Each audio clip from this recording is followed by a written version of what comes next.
के सांसों का नाता ही तोड़ दे। मुझे ऑफिस के लिए देरी हो रही है, चलता हूँ। तुमने तलाक के पेपर्स तैयार करा लिए? तैयार तो करवा लिए हैं, आज भेजना चाहता भी था। पहले ही उनके सर पर इतनी बड़ी कयामत टूट पड़ी है। अब एक और शौक, अगर अंकल को कुछ भी हो गया तो। हाँ, कोई ना कोई बहाना सोच लो राबिया के साथ ताल्लुक जुड़ा रखने की।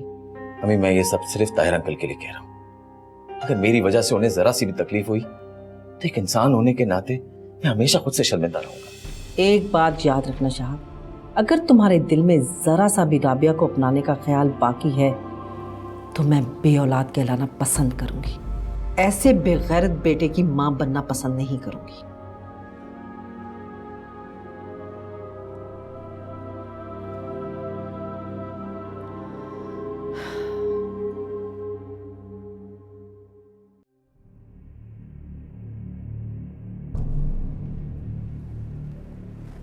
मैं तुम्हें उठाने वाली थी।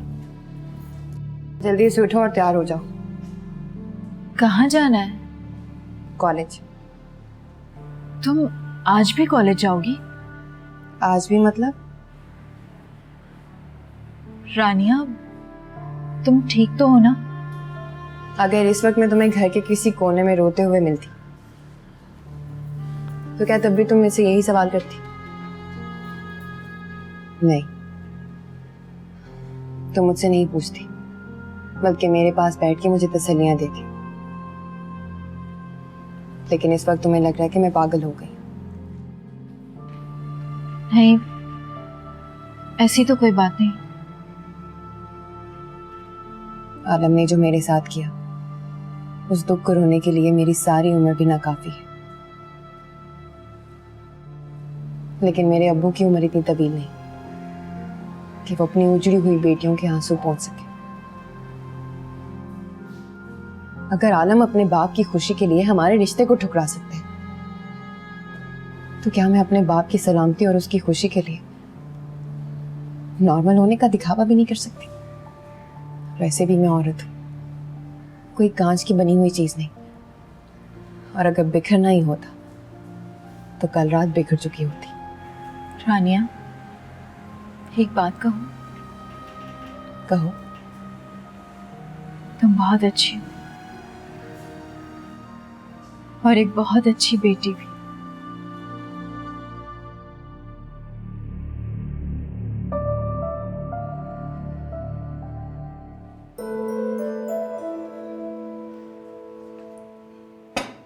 क्या बात है पुत्र, क्या सोच रही हो?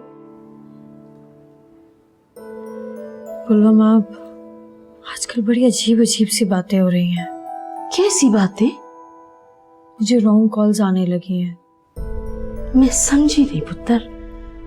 कोई है जो ये जानता है कि नफीस भाई अपनी सारी जायदाद मेरे और साहिर के नाम कराना चाहते हैं, और वो ये चाहता है कि इस जायदाद से मैं दस्तबरदार हो जाऊं, वरना वो साहिर को नुकसान पहुंचा देगा। पर पुत्र, ये तो बहुत राज की बातें थी, ये किसी को कैसे पता चल सकती है? इसी बात की तो हैरानगी है। कहीं ये जहां सेब की कोई साजिश तो नहीं है? उससे बड़ा दुश्मन तो तुम्हारा कोई भी नहीं है। नहीं, मुझे नहीं लगता। तो फिर तुम्हारे ख्याल में कौन हो सकता है? यही तो नहीं समझ में आ रहा। ये तहमीना बेगम और नफीस सब आने ही वाले हैं। थोड़े दिन रह गए उनके आने में।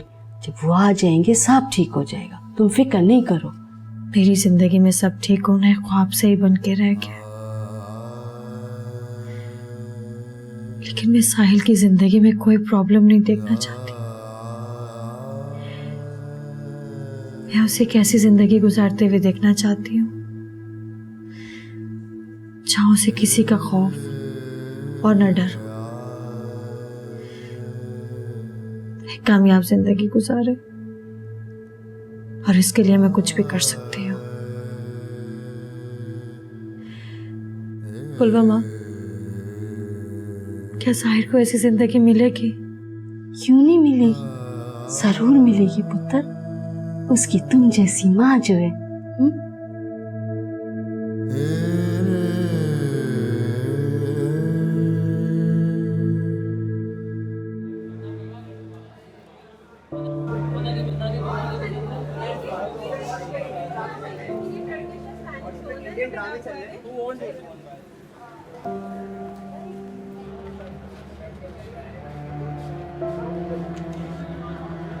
आबिद,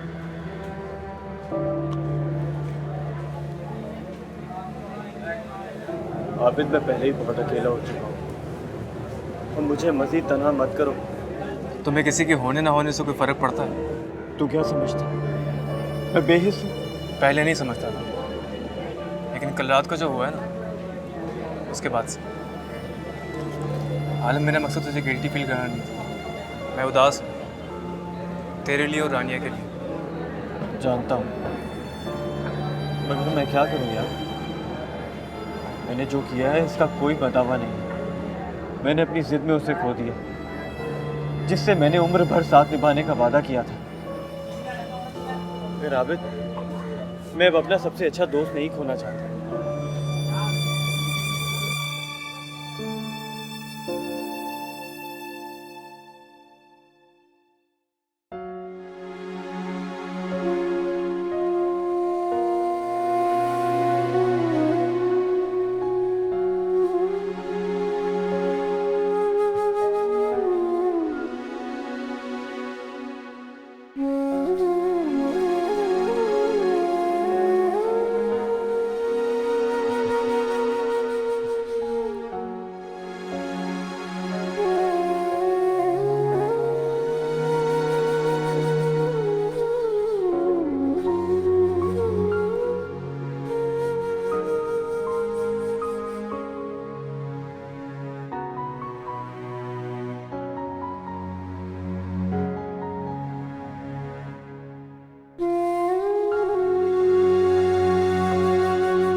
अरे कल तो तुम्हारी शादी हुई है और आज ही तुम यूनिवर्सिटी आ गई।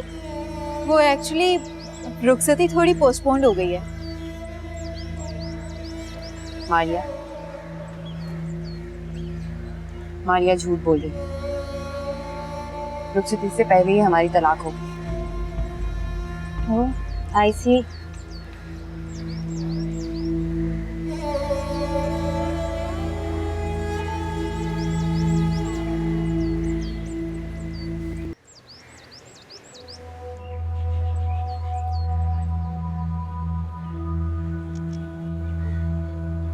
रानिया, रात जो कुछ भी हुआ, क्या वो सबको बताना जरूरी है? क्या ये जरूरी है कि जिस रिश्ते की लोग मिसाल देते हैं उसे हम तमाशा बना दें? मैं तुमसे बात कर रहा हूँ रानिया। आप मुझसे इस तरह से बात करने का हक खो चुके हैं, इसलिए अपनी आवाज और अपने लहजे पर कंट्रोल रखिए। तुम क्या समझती हो? रात जो कुछ हुआ उसमें सिर्फ और सिर्फ मेरी गलती है, तुम्हारा कोई कसूर नहीं है? हाँ, और मेरी गलती तो इतनी बड़ी है कि मैं माफी के लायक ही नहीं। और जानते हैं कि मेरी गलती क्या है? क्या? कि मैंने आप जैसे शख्स से मोहब्बत और एतबार का रिश्ता जोड़ा।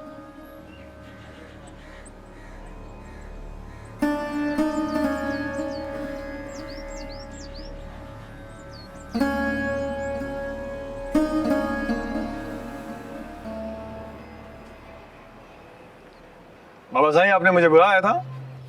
हाँ, आओ आओ जहादेव भाई। मैं बड़ा खुश हूँ कि रानिया नाम का कांटा तूने आलम की जिंदगी से निकाल दिया। अब तो उसे सबक मिल गया होगा। नहीं बाबा साईं, उस लड़की की उठी हुई गर्दन और उसकी आंखों का गुरूर देखकर ये पता चलता है कि अभी तक वो टूटी नहीं है। और मैं उसको टूटते हुए देखना चाहता हूँ। अपने से कमतर लोगों को अपनी बराबरी करते देखकर मुझसे बर्दाश्त नहीं होता। टके टके के लोग मेरी आंखों में आंखें डालकर बात करें, मुझे बहुत बुरा लगता है। बहरहाल जो कुछ भी करना हो जरा संभाल के करना जाज़ेब। ऐसा ना हो कि बना बनाया खेल बिगड़ जाए। पहले ही हमने आलम को बड़ी मुश्किल से उस शातिर लड़की के चुंगल से निकाला है। अब साईं, आलम की तो आप फिक्र ही नहीं करो, वो कहीं जाने वाला नहीं है। अब ताहिर, तुमने अच्छा किया कि ऑफिस से छुट्टी ले ली और मेरे पास चले आए। हाँ ताहिर, मैंने तुमसे कितनी मर्तबा कहा है, जो कुछ हुआ उसे भूल जाओ। सादिक, इस आने से बड़ा शौक मेरे लिए यह है कि इतना सब कुछ होने के बावजूद भी रानिया नॉर्मल बिहेव कर रही है, बिल्कुल ऐसे कि जैसे जैसे कुछ हुआ ही नहीं। सुबह नूरी से नाश्ता बनवाया और मुझे जबरदस्ती डाइनिंग टेबल तक ले गई और कॉलेज भी गई आज। अरे ये तो अच्छी बात है ना कि वो दूसरी लड़कियों की तरह कमजोर नहीं बल्कि हालात का मुकाबला करना जानती है।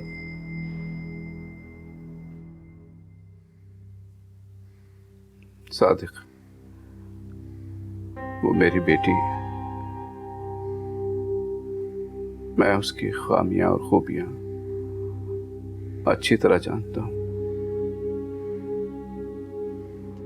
मुझे अंदाजा है कि इस वक्त वो अपनी बर्दाश्त से ज्यादा अपने दिल पर बोझ उठा रही है और मुझे डर है कि कहीं इस वजह से। ताहिर, तुम फिक्र मत करो, उसे कुछ भी नहीं होगा। वो तुम्हारी बेटी है। तुमने कड़े से कड़े हालात में अपने आप को टूटने नहीं दिया तो वो किस तरह इन मुश्किलात से हार मान जाएगी। मुझे उम्मीद है कि वो सब कुछ नॉर्मल कर लेगी। यार सादिक, आलम ने मेरी बेटी के साथ अच्छा नहीं किया। पहले इतने वक्त तक उसे अपने नाम से मंसूब रखा और फिर उसे इस तरह से छोड़ दिया कि उसकी साथ लोगों के लिए मौसूए गुफ्तगू बन गई। न जाने कौन से जन्म का इंतकाम लिया आलम ने हम लोगों के साथ। आखिर हमने उनका क्या बिगाड़ा था? ताहिर, मुझे ऐसा लगता है कि जैसे ये जो कुछ भी हुआ है ये एक सोची समझी स्कीम के तहत हुआ है। आलम ने रानिया को तलाक नहीं दी बल्कि ये काम उससे करवाया गया है और इस तरह कराया गया है कि आलम को खुद भी नहीं पता चला कि वो किसी के हाथ की कठपुतली बन गया है और कोई उसे इस्तेमाल कर रहा है। तुम आलम की वकालत कर रहे हो? ताहिर, मैं तुम्हें वो बता रहा हूं जो मैंने महसूस किया, जो देखा। तुमने ये महसूस किया कि आलम सही है? ताहिर, सच कहूं तो हाँ। सादिक, तुम इतनी बड़ी बात किस बुनियाद पे कह रहे हो?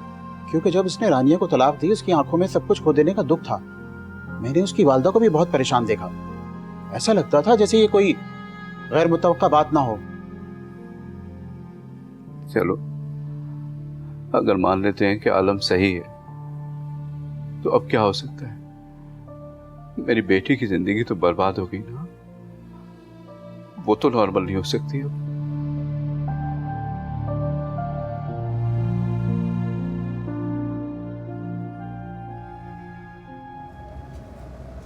रानिया, आज जो हुआ अच्छा नहीं हुआ। जो बात सबको पता नहीं थी वो तुम्हें अपने मुंह से सबको नहीं बतानी चाहिए थी। मैंने ये बात इसलिए बताई कि अब उस शख्स का नाम मैं अपने नाम के साथ एक लम्हे को भी बर्दाश्त नहीं कर सकती, क्योंकि मैं उसे शदीद नफरत करती हूँ और वो लोग हर बात उसी के नाम के साथ कर रहे थे। इससे पहले कि वो लोग कोई ऐसी बात करते जिससे मुझे बहुत ज्यादा तकलीफ होगी, मैंने सच बताना बेहतर समझा।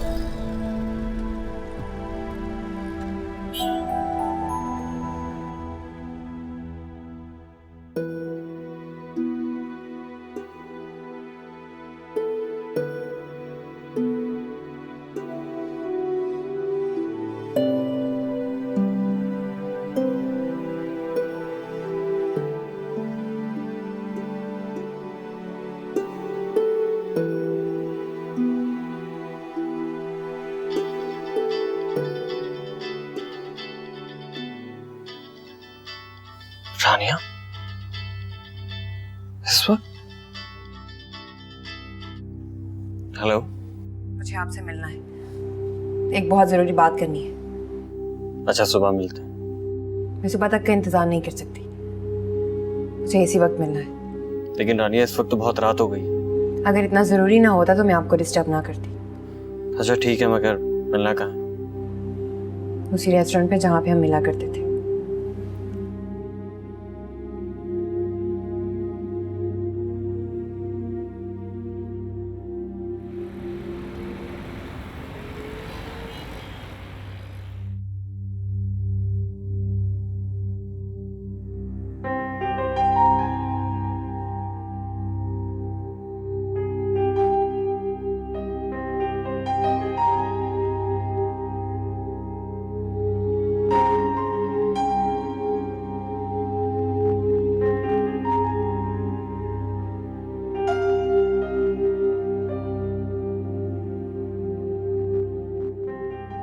तुमने अचानक से बुलाया, खैरियत? आपकी अमानत आपको वापस लौटानी थी। कैसी अमानत?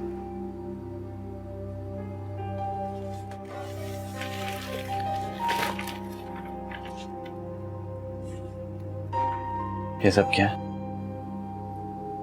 मेरे लिए आपकी तरफ से आए हुए जेवरात और शादी का जोड़ा। मगर ये सब तुम्हारे लिए था ना, मुझे क्यों लौटा रही हो? जिसे मेरा होना चाहिए था वो ही मेरा नहीं रहा, तो इन सब चीजों की क्या अहमियत? हो सकता है जिसे तुम्हारा होना चाहिए था वो अब भी तुम्हारा ही हो। मिस्टर आलम हाकिम अली, वो रानिया मर चुकी है जो अपनी खुशफहमी और दूसरों की लफ्जी मोहब्बत को सच समझती थी। और आपके सामने जो रानिया खड़ी है ना, उसकी रगों के बहते हुए खून में तल्ख हकीकतों का जहर घुल चुका है। उसके लिए अब कोई भी जज्बा, कोई भी मोहब्बत माने नहीं रखती। और अगर अब भी आपको लगता है कि आप इसे मजीद धोखा दे सकते हैं तो ये आपकी भूल है। रानिया, मैंने तुम्हें कभी धोखा नहीं दिया,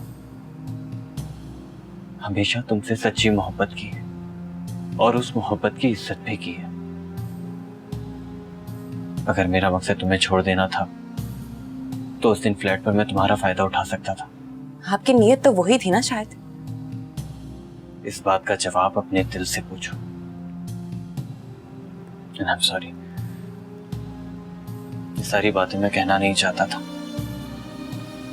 मगर तुम्हारी बातों ने मुझे इतना मजबूर कर दिया कि जानती हूँ सारी खताएं और सारा कसूर मेरा ही है। मैंने आप जैसे शख्स की मोहब्बत पे खुद से ज्यादा भरोसा किया, मेरा कसूर। आपने मेरा यकीन नहीं किया, ये भी मेरा कसूर। आपके 3 लफ्जों ने मुझे दुनिया की ठोकरों में लाकर फेंक दिया, ये भी मेरा कसूर। और जानते हैं मेरा सबसे बड़ा कसूर क्या है? मेरा सबसे बड़ा कसूर है कि मैंने आप जैसे शख्स से मोहब्बत की। मुझे एक बार तो सोचना चाहिए था कि मेरी औकात ही क्या है और आपका मुकाम क्या है। मेरी एक गलती की सजा मेरे पूरे खानदान को मिल रही है। अगर मैं आपसे मोहब्बत ना करती तो आज मैं और मेरा खानदान दबाना होता। रानिया, तुम फिर से मेरे बाबा सही और अदा पर इल्जाम लगा रही हो। ना मैं कल झूठ बोल रही थी और ना ही आज। और अगर मैं सच्ची हूं तो वक्त साबित करेगा।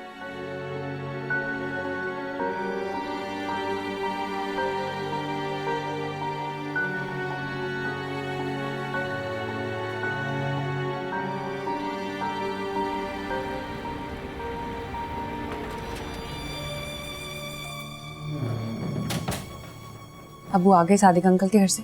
नहीं, अभी तक तो नहीं आया, पर उनका फोन आया था। फिर क्या कहा तुमने? मैंने कहा पढ़ रही थी और अभी पढ़ते पढ़ते आंख लग गई। और उन्होंने यकीन कर लिया तुम्हारी बात पे? वो तो पता नहीं, पर उन्होंने कहा कि मैं आपको जगाऊं नहीं।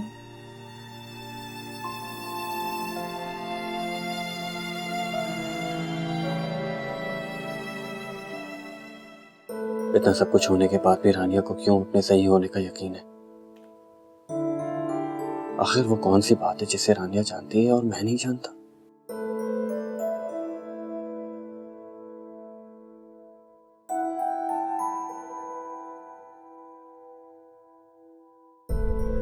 कहीं ऐसा तो नहीं कि राबिया की बर्बादी और मेरे और रानिया के रिश्ते के टूटने की वजह पापा साईं और अदा ही हो? नहीं, ऐसा नहीं हो सकता। मैं उन लोगों पर कैसे शक कर सकता हूँ जिन्होंने सिर्फ मेरी खुशी के लिए किफायत सुबह जैसे जल्लाद से टक्कर ली। तो फिर आखिर वो क्या चीज है जो मुझे दिखाई नहीं दे रही, अगर हर दम मुझे बेचैन किए हुए?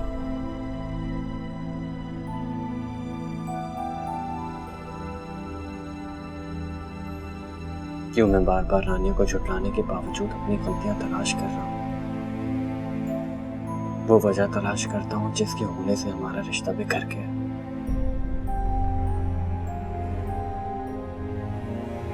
मुझे लगता है जैसे मैं पागल हो जाऊंगा, पागल हो जाऊंगा। औरत अपनी जिंदगी में आने वाले पहले मर्द को जिससे उसने टूटकर मोहब्बत की हो कभी नहीं भूलती। इस बात को हमेशा सुना था, मगर अब यकीन आ गया। आलम आपको भूलना तो दूर, भूलने का दिखावा भी नहीं कर सकती, और दिखावा करना इतना ही मुश्किल है कि इतना मुश्किल तो मरना भी नहीं होगा।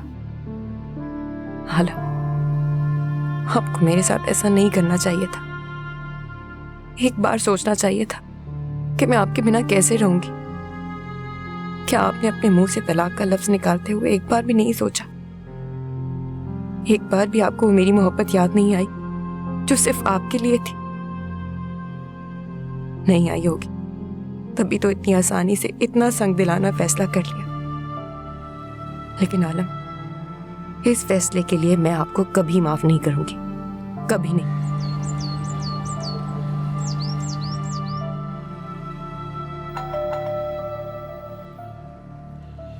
ये अखबार वाला तो आ चुका है, ये अब कौन होगा दरवाजे पे? हो सकता है वो दूध वाला हो, इस महीने उसी के पैसे रह गए। मैं देखती हूँ। नहीं, तुम ठहरो, मैं देखता हूँ।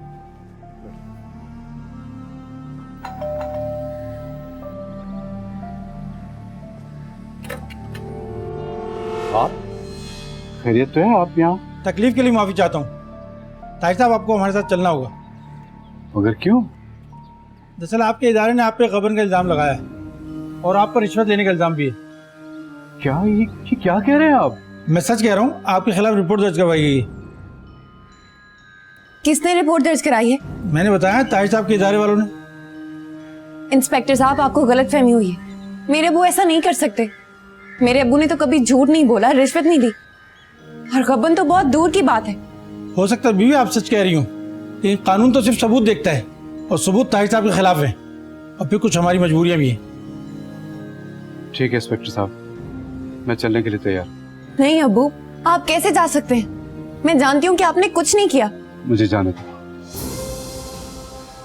इंस्पेक्टर साहब, आप ठहरिए, मैं आता हूँ।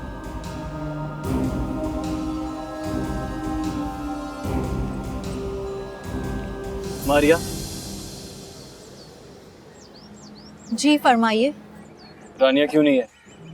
सब खैरियत तो है? जब तुम्हें उसकी फिक्र करनी चाहिए थी उस वक्त तो की नहीं, तो अब ये दिखावा किस लिए? मारिया, ये दिखावा नहीं है, मुझे उसकी फिक्र है। हमारा रिश्ता खत्म हुआ है, मोहब्बत नहीं। आलम, तुम शायद ये भूल रहे हो कि हम किस मुआशरे के लोग हैं। ये कोई बाहर का मुल्क नहीं है जहाँ रिश्तों की जरूरत नहीं होती, बल्कि एक दूसरे के साथ रहने के लिए सिर्फ मोहब्बत काफी होती है।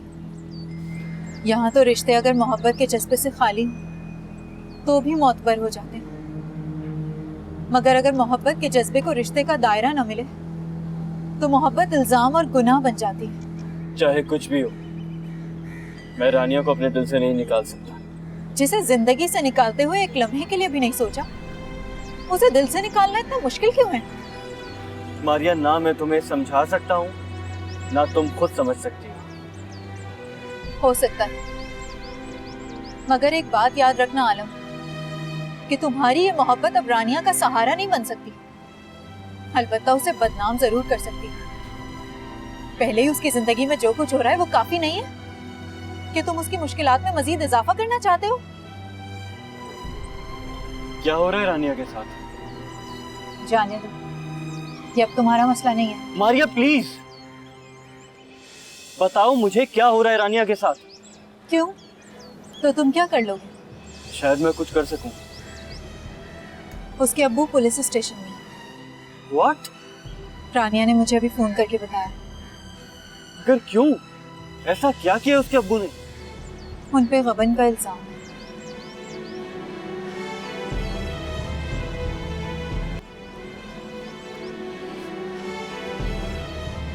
तुम लोग पुलिस स्टेशन जा रहे हो? नहीं, पहले मारिया को रानिया के घर छोड़ूंगा, फिर वहाँ से पुलिस स्टेशन जाऊंगा। अब अंकल की जमानत के लिए हो सकता है तुम्हें वकील की जरूरत पड़े।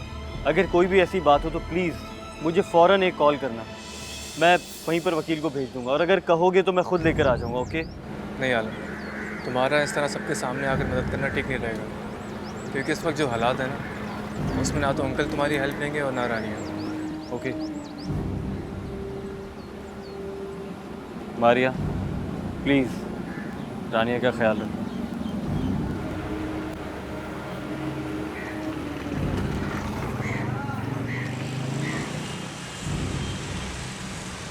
मेरे अब्बू ने कभी किसी के साथ बुरा सलूक नहीं किया, हमेशा सच्चाई और ईमानदारी को सबसे पहले रखा। इसके बावजूद उनके साथ ये सब कुछ।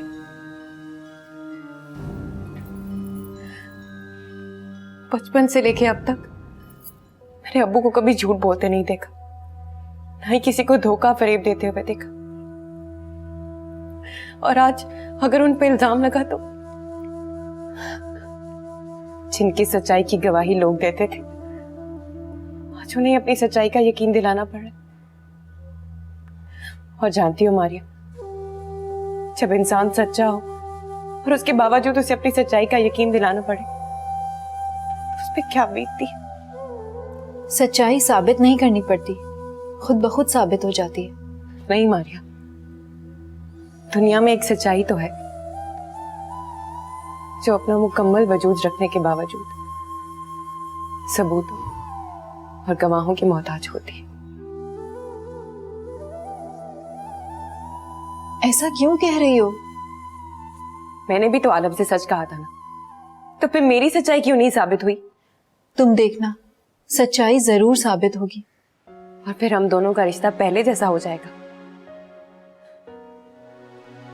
नहीं है ना तुम्हारे पास भी इस सवाल का जवाब? जिन सवालों के जवाब मालूम ना हो उन्हें दूसरों से किया जाए तो तकलीफ बढ़ जाती है। मेरी तकलीफ का असर अब किसी की जात पर नहीं पड़ता। राबिया आप ही कैसी हैं?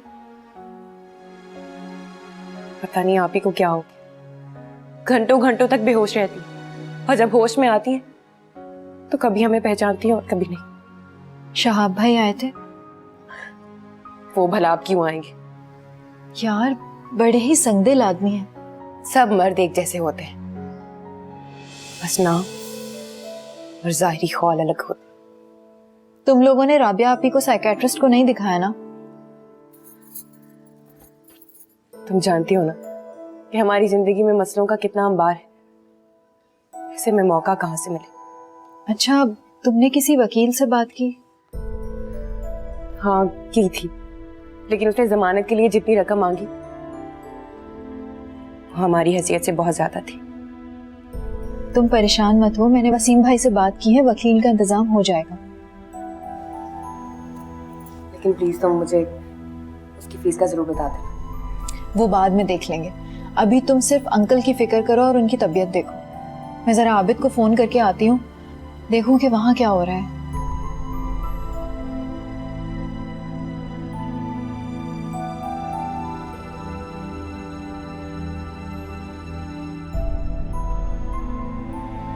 जहादेब, तुझे पता है कि अब आलम का उस लड़की से कोई ताल्लुक नहीं रहा, तो तू क्यों उसके बाप के पीछे पड़ा है? अब की भूला है ये बाबा साईं। आलम अभी भी उसके बाप की जमानत कराने के पीछे मारा मारा फिरता है। अच्छा, तुझे कैसे पता है?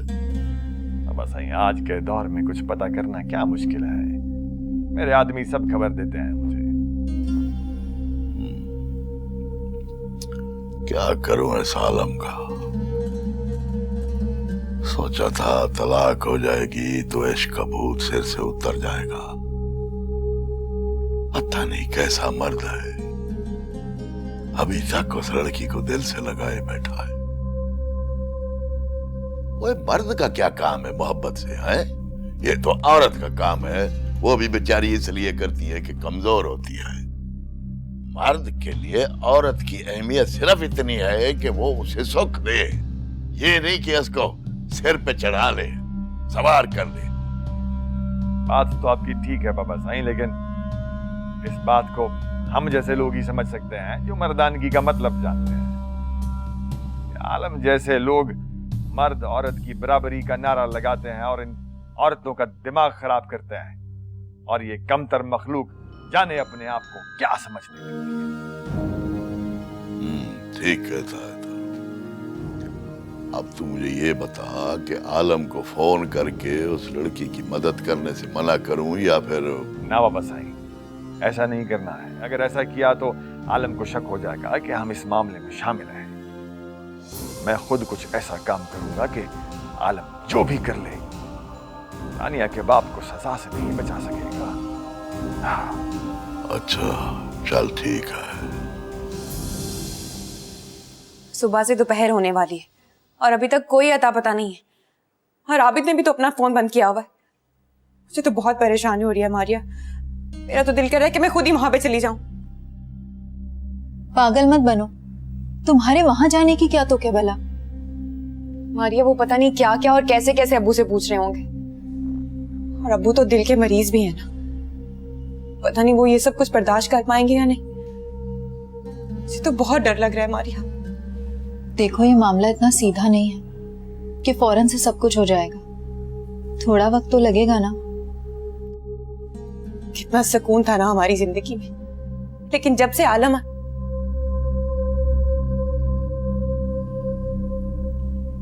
मारिया, कहीं ऐसा तो नहीं कि अब्बू के साथ जो कुछ हो रहा है उसके पीछे आलम के अब्बू और भाई का हाथ हो? मगर अब तो उनका मकसद पूरा हो चुका है ना, तुम और आलम अलग हो चुके हो, तुम दोनों का रिश्ता खत्म हो चुका है, तो अब वो ऐसा क्यों करेंगे? वो लोग जितनी नफरत करते हैं ना मुझसे, उसका अंदाजा भी नहीं तुम लगा सकती। और इंसान जिससे नफरत करता है ना, उसे हमेशा बर्बाद देखना चाहता है। वहम है तुम्हारा। वहम नहीं है मेरा, बल्कि मुझे तो यकीन सा हो गया कि इन सब के पीछे उन्हीं लोगों का हाथ है।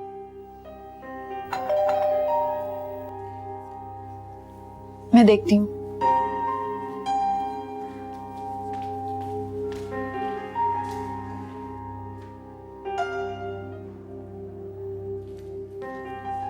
क्या हुआ आबिद, अब्बू साथ नहीं आए? जमानत नहीं हुई। लेकिन तुमने तो कहा था वकील तुम्हारे साथ है। हाँ वो मेरे साथ ही था, अचानक उसे कोई फोन कॉल आया और चला गया। जाने से पहले सिर्फ इतना बता गया कि ताहिर साहब की जमानत मैं तो क्या कोई भी नहीं करवा सकता, और ये कि उनकी सजा तय है।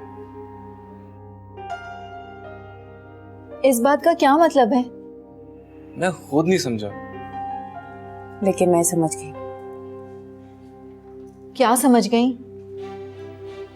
मैंने कहा था ना कि ये सारा खेल आलम के भाई का है। उस सफाक और बेरहम इंसान को दूसरों की जिंदगी से खेलने में बहुत मजा आता है।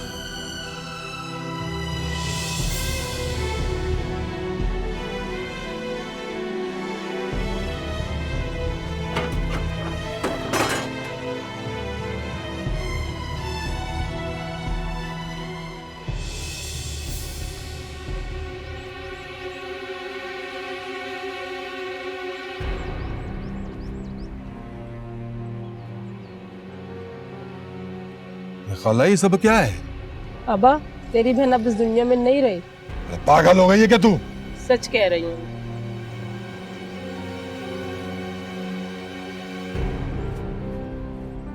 मिठी, ओ मिठी, ये खाला क्या बोल रही है?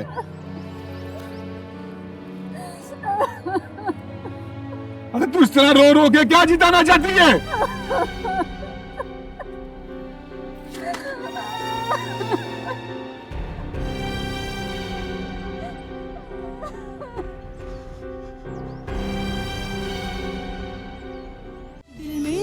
हंस के